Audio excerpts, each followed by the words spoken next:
তুমি আলোতে অন্ধকার খুঁজে পেলে। তুমি আমার প্রেমিকা হতে পারতে।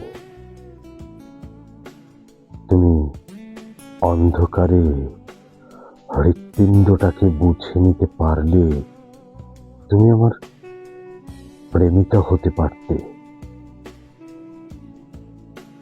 তুমি প্রাণের কথায় সুর খুঁজে পেলে সত্যি তুমি আমার প্রেমিকা হতে পারতে। তুমি প্রাণের ভেতর প্রাণের তৃষ্ণাটুকু বুঝে নিতে পারলেই আমি তোমার প্রেমিক হতে পারতাম। কেননা ঈশ্বর হওয়ার লোভ আমার কোনো কালেই ছিল না।